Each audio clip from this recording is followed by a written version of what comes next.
Section 4.5, multiplying polynomials. So far, we've looked at adding and subtracting polynomials. We'll finish chapter 4 over the next 3 sections as we talk about multiplying polynomials and dividing polynomials. We're going to start here in the homework with some problems that we already know how to do. I'm going to grab number 8. And in the light of polynomials, we could call this a product of two monomials. And when you multiply two monomials together, you're just multiplying this out. We've already done problems like this in section 4.1. We know that multiplication is commutative and associative, so I can drop the parentheses and juggle these however I want. So at least in my head, I'm going to say 10 times 5 is 50. P squared times p cubed, that's a product of like bases. So I add the exponents, p to the 5th. And that's all there is to that. Look at number 20. A monomial times a binomial. Again, something we already know how to do. If I want to simplify this, that is, if I want to multiply this out, I'll want to drop those parentheses. What allows me to do that? I can distribute that 4x to each of the two terms in parentheses. 4x times 5x, 4 times 5 is 20, x times x, x squared. And plus 4x times 3, 12x. Again, very straightforward, no mystery. We've already worked problems very similar to these. Let's try number 24. A monomial times a trinomial. Again, this is nothing but a distributing problem. We can use our distributive property to multiply this out.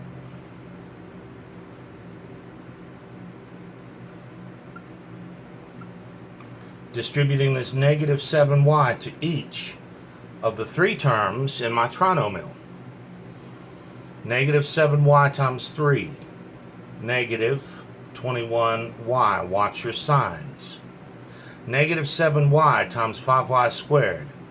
Negative 7 times 5 is minus 35. Y times y squared, product of like bases, y cubed. And negative 7y times negative 2y cubed.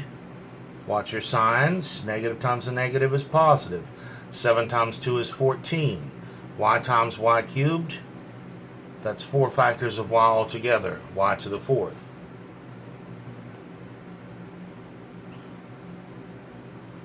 Let me have you try one. This will get you warmed up for the rest of the section. Number 28.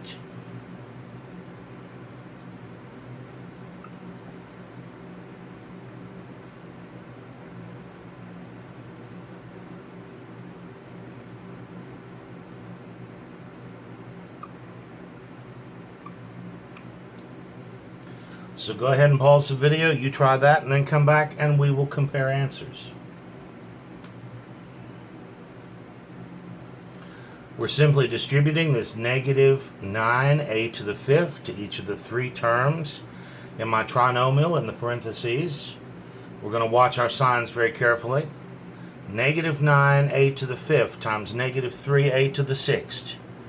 Negative 9, negative 3, that gives me a positive 27. A to the 5th times a to the 6th, product of like bases, add the exponents, a to the 11th. And same for the rest. Now multiplying times my middle term, I'm going to get plus 18, a to the 9th, and finally minus 72, a to the 7th. How'd you do? So multiplying times a monomial, no problem. Nothing new. We're either just multiplying it out like our very first problem, or we're distributing like the rest that we've seen so far. Well, what happens when you have, say, a product of two binomials? Typically, if there's one thing that students remember from algebra, it's FOIL. The mnemonic for multiplying a pair of binomials. Let me not start with FOIL immediately. Even if you remember FOIL, I need to ask you, do you know why it works the way it does? Knowing how to work the problem is not good enough. You need to know why it works the way it does. So before using a shortcut, we want to be sure that we understand what's up. Let's think about this problem. If I multiply, say, y times x plus 3. Well, you know what to do here. Distribute. And that's going to give me y times x. I would typically write xy, just to put them in alphabetical order. And plus 3y. And that's the end of that. There's my answer. Well, let's look at a companion problem. Except instead of a monomial like y, let's have another binomial out front this time, times the binomial that we already have. Why does FOIL work? Because of the distributive property. These two problems are identical, at least at first. I have something times a binomial, something times a binomial, and I can distribute this blue thing to each term in this black binomial. Well, distribute this blue x plus 2 to each of the two terms. Now, this is not how we're going to end up working the problems in the long run. We're developing our shortcut, but it's important to understand why our shortcut works the way it does. And so just like before, as I multiply each term times this y, in my new problem, I'm now going to have each term times that blue binomial.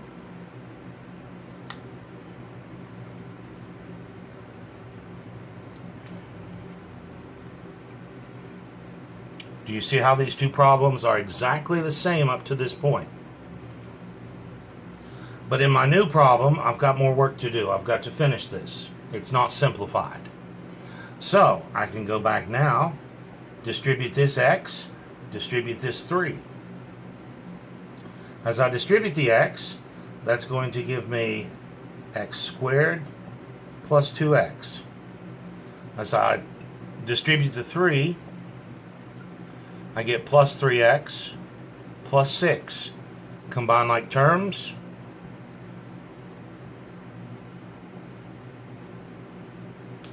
And there's my answer. Not sure about it? Pick some number for x. Plug it in up here. Use that same number and plug it in my answer. I should get the same numeric value for both, right? I mean, if x were 2, I'd have 2 plus 2 is 4, 2 plus 3 is 5, and 4 times 5 is 20. Meaning, if I plug in a 2 down here, I should get that same 20. Well, 2 squared is 4, plus 5 times 2 is 10, 4 and 10 make 14 plus 6, yep, that's 20. But the question is, how do I simplify an expression like this, a product of two binomials, when I don't know that value of x? It is this very powerful tool, once again, our distributive property. Look, we distributed, and we distributed again. And we finally got this boiled down. Now let's look very closely and see what has happened. Where did this x squared come from?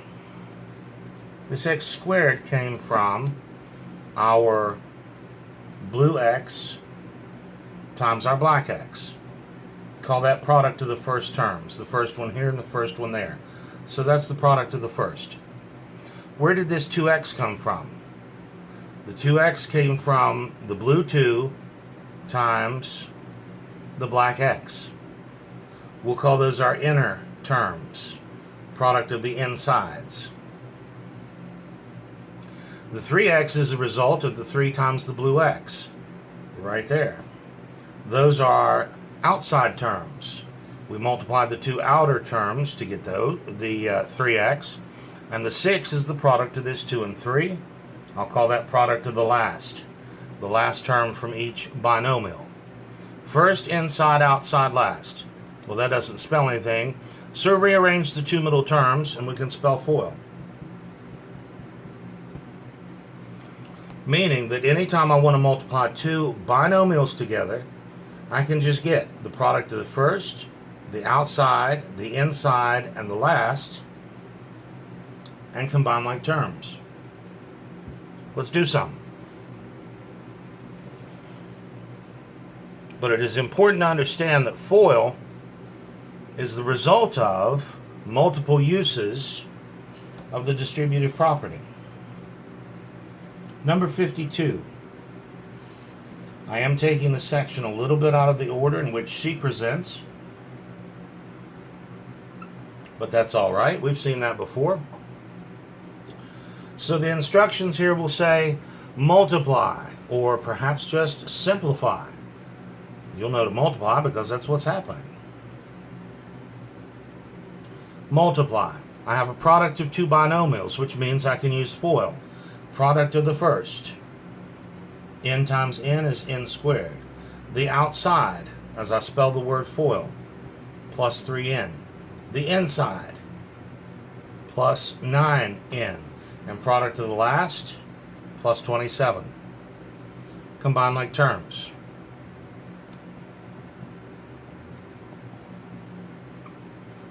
FOIL makes quick work of those 3 distributions that we would have to do otherwise. Let's do another one. Number 56. Most common errors associated with using FOIL are sign errors. So once again, I almost wish I'd been keeping count. How many times have you heard me say, watch your signs? And it's especially true when we're foiling these binomials. So find this product, or it would probably simply say multiply. Product of 2 binomials, I can FOIL. Product of the first, 3y times 8y, 24, y squared. The outside, signs belong to their terms, so this is a 3y times what? A negative 6. That negative belongs to that 6. That's going to give me a minus 18y. Product of the inside, plus 40y. Product of the last, watch your signs, minus 30. Combine like terms. 40y minus 18y, right? That gives me plus 22y here in the middle.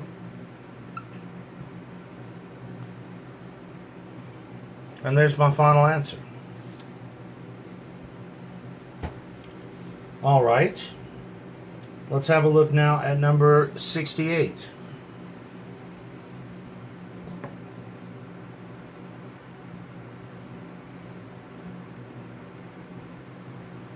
We have an extra variable running around. That doesn't matter.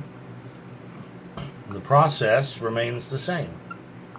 I have the product of 2 binomials, and so I can use FOIL. In fact, if you turn back into the section, she has our blue box talking about multiplying binomials using this FOIL method. Our blue box here on page 300 at the bottom, where she describes exactly what we've described here at the board. So once again, we'll FOIL this out. Product of the first, 2m squared. The outside, 2 times 5 is plus 10 times an m times an n. Product of the inside, minus 3mn. And product of the last, watch your signs, negative, or simply minus 15 n squared. Check for like terms. Even if you had written this, now remember, even if you had written this guy as minus 3nm, he's still a like term with 10mn, because the variable parts match, including the powers on those variables. So those are still like terms. We have our 2m squared up front. In the middle, we get a plus 7mn. And at the end, our minus 15n squared. I'm liking these. These aren't too bad. Let's have a go at number 70.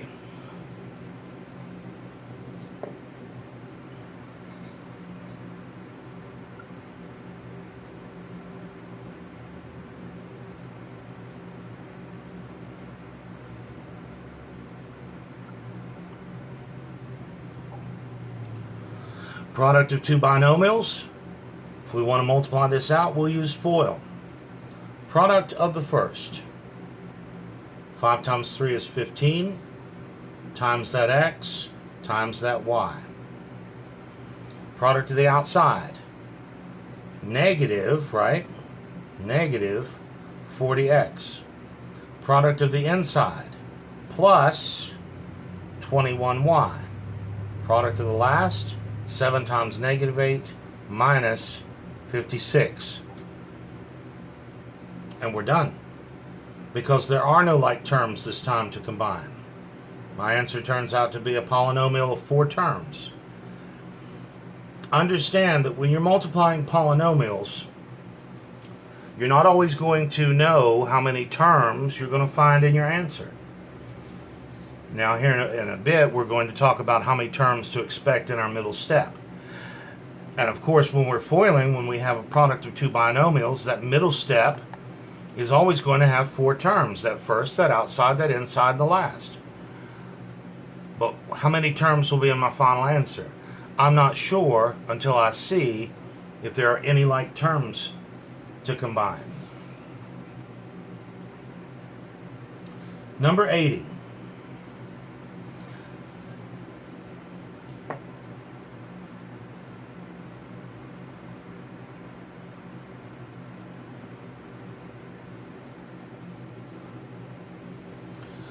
In number 80, we have a binomial squared. I want you to understand and remember, and we talked about this in section 4.1, that it is absolutely incorrect to distribute that power. You can distribute a power over a product. You can distribute a power over a quotient. Your book calls those power rules B and C. From section 4.1. In section 4.1, you're also given a caution, not only by me, but also in the text. It says, do not ever distribute a power over a sum or difference. That is absolutely incorrect, and this is one of 2 things this semester that I call an unforgivable mistake. If you distribute a power over a sum or difference, no partial credit, it's wrong, and that's the end of it. So what does this mean? We hinted at it a few sections back, but let's see now. What does it mean to square something? Well, to raise something to the second power means that thing times itself. This is actually a FOIL problem. To square something means that thing times itself. And now we'll FOIL this out.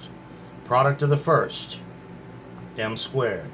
The outside, plus 6m.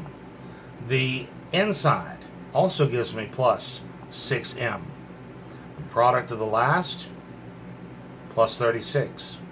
Combine like terms, m squared plus 12m plus 36. Do not make that unforgivable mistake. Do not distribute that power over a sum or difference. but instead interpret it by definition. For something to be squared, it's that something times itself. And in this case, that leads me to a FOIL problem. Now, as you glance ahead, you'll see that some of these problems have cubes on them. Number 88. Well, that's that thing times itself 3 times. And by the end of this section, you should have all the tools that you need to be able to work a problem like that. Let me back up to number 78 right now. In number 78, she gives us a square that measures 6x plus 2 on a side, and part A says find the area, and that's the piece I want to focus on. Part B says find the perimeter. Well, we might as well do that too while we're here. How do I find the area of a square? The area of a square is a side squared. It's just length times width, where length and width are both the same. Call it S for side.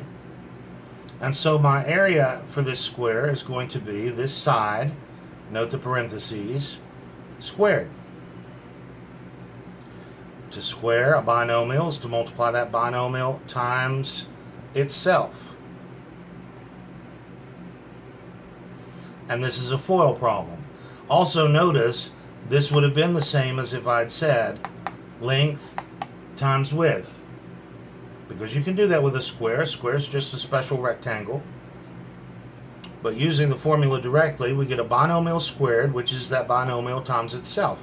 And we FOIL that out. The first, 36x squared. The outside, plus 12x. The inside, plus 12x. And product of the last is plus 4. Combine like terms.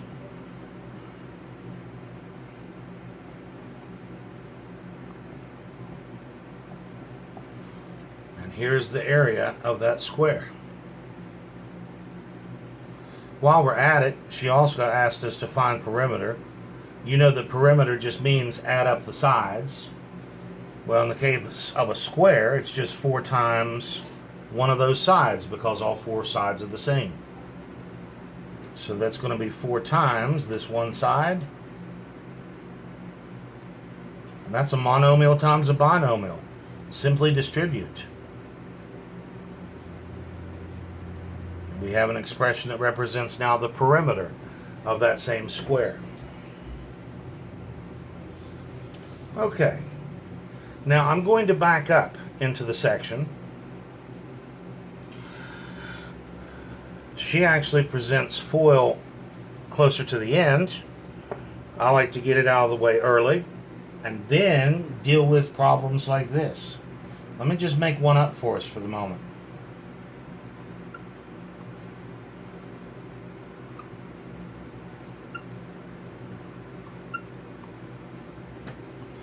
A binomial times a trinomial. Now you can't FOIL this. FOIL works for a binomial times a binomial. So what could we do?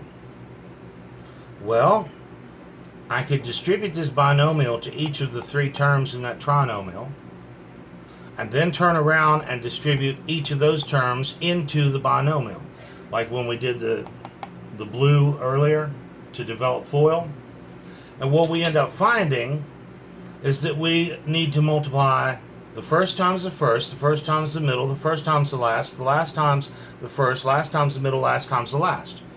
But that doesn't spell anything. This is what we call term-by-term multiplication. And we could use the distributive property over and over again to demonstrate why it works. But you've seen that already, how we got FOIL. We could use the same idea here. This is called term-by-term multiplication. And she describes this here toward the beginning of the section. A small blue box at the very bottom of page 298. Multiplying polynomials. Understand that this will work for every problem out there. This is like FOIL on steroids. Multiplying polynomials. She says to multiply two polynomials, multiply each term of the second polynomial by each term of the first polynomial. Combine like terms. That's what we're going to do here. Multiply each one of these times every one of those. So, let's start by distributing this x to each of the three terms in my trinomial. Then we will come back and distribute this second term, this 2, to each of the three terms in that trinomial. Multiply each one of these times every one of those. So here we go, following the rainbows across the top. X times x squared is x cubed. X times 3x plus 3x squared. X times negative 5 minus 5x. And these three terms in pink have come from distributing this x to each and every term in my trinomial. Now we go back and do it again with our second term from our binomial, this 2. Distribute that 2 times x squared is plus 2x squared. 2 times 3x is plus 6x. And 2 times negative 5 minus 10. Those three terms in blue then come from having followed these arcs across the bottom of the problem, distributing that 2 to every term of my trinomial. Term by term multiplication. Each one of these to every one of those. Combine like terms. We have an x cubed all by himself. My x squared terms total 5x squared. My linear terms, 6x minus 5x is plus 1x. We don't write the 1. Plus x. And here all alone at the end is a minus 10. Term by term multiplication. Now notice in my middle step, I had 6 terms. Isn't that what you would expect? When you multiply 2 terms by 3 terms, you're going to have what? 2 groups of 3 each. Notice the color. A binomial times a trinomial, you should expect to find 6 terms in this middle step. How many terms in the answer? Well, I don't know until I'm done combining like terms. I could be stuck with as many as 6 terms. Things might subtract out, and I might have fewer than 4 terms. We won't know until we actually combine like terms. But I know what to expect in that middle step, and that's one way I can double check myself. Let's try number 36.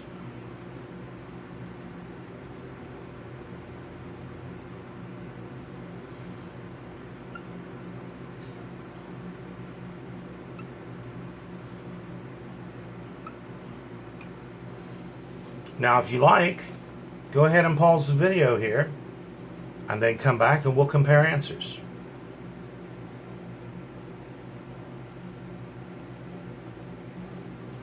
We want to distribute each one of these to every one of those. We'll start by distributing this 2r to every term in my trinomial. That will give me 6r cubed plus 8r squared minus 8r. These three terms come from distributing the 2r. Now we'll go back and distribute this negative 1 to each of the 3 terms in my trinomial. That's easy enough. Something times negative 1, you just change the sign. So that's going to be a minus 3r squared minus 4r and plus 4. These last 3 terms come from having distributed the negative 1 to every term in my trinomial. Double check yourself. Did we find 6 terms? A binomial times a trinomial. My middle step should have 6 terms. It looks like we got them all. So now let's combine like terms and be finished. We have our 6r cubed up front. My r squareds get together as plus 5 r squared. My linear terms give me minus 12r. My numeric here at the end, plus 4.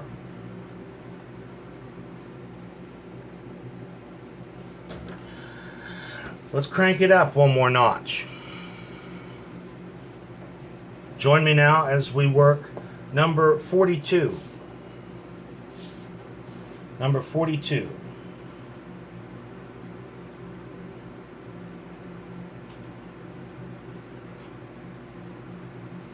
A trinomial times a trinomial. Now, how many terms would you expect to find in our intermediate step? Trinomial times a trinomial. 3 terms times 3 terms. If I distribute each one of these to every one of those, 3 times 3 is 9. I expect to find 9 terms in this middle step. That's crazy, but that's what it is. So, let's get started. Distribute each one of these to every one of those. We'll distribute our 2m squared to each of the 3 terms in my second trinomial. That's going to give me 2m to the 4th minus 8m cubed and plus 10m squared.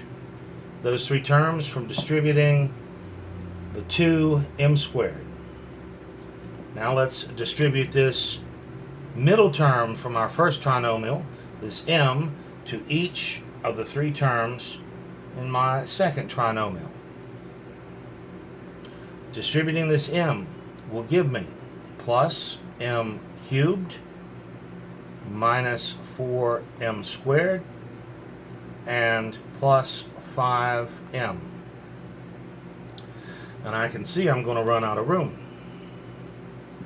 That's all right.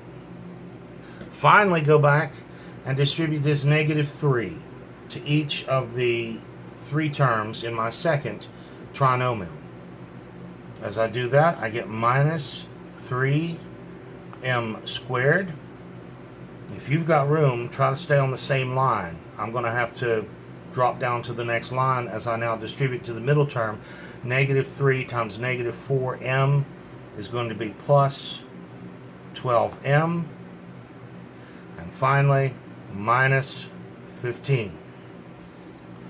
Did I get 9 terms in my middle step? Yep, so it looks like I didn't miss anything. So now comes the task of combining like terms. We have a 2m to the 4th all alone up front. My cubic terms. Minus 8 plus 1 is minus 7m cubed. My square terms. We've got 3 of those. Plus 10 of them, minus 4 of them, minus 3 of them. That's 10 minus 7 is plus 3m squared. My linear terms give me plus 17m. My numeric term here, my minus 15, is all by himself. And that's what I get when I multiply these 2 trinomials together. Distributing each one of these to every one of those. Term by term multiplication, as she describes in that little blue box at the bottom of the first page of this section, page 298. Let's finish up with a geometry problem. Number 104.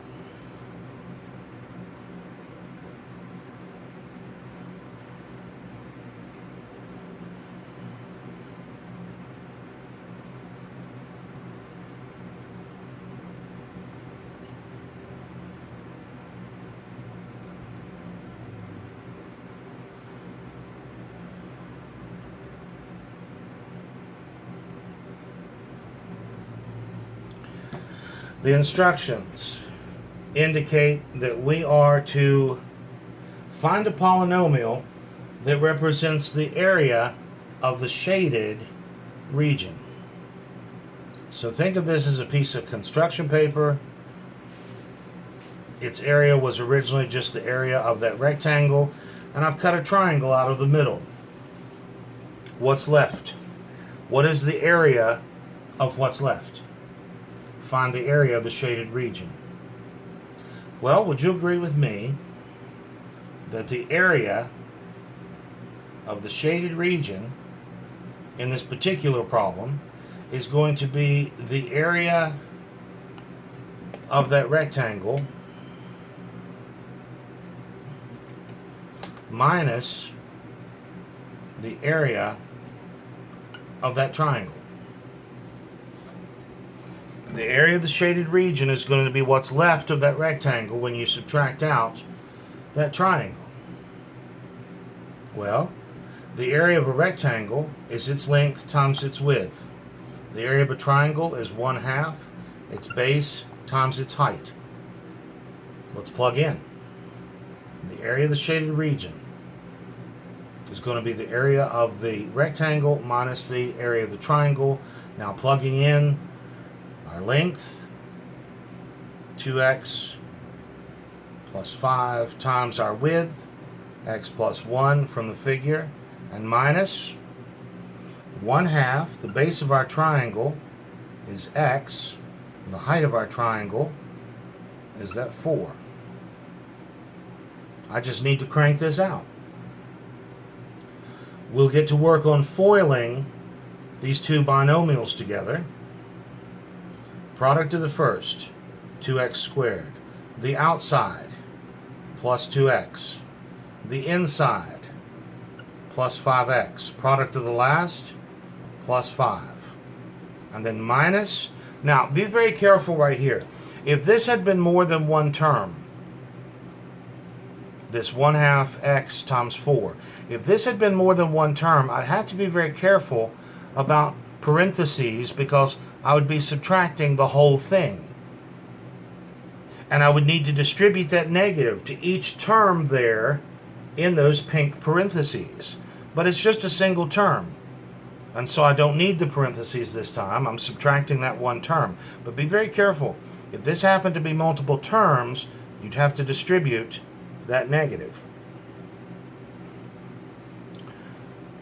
Let's go ahead and simplify this term. 1/2 x times 4, half of 4 is 2. So 2 times x.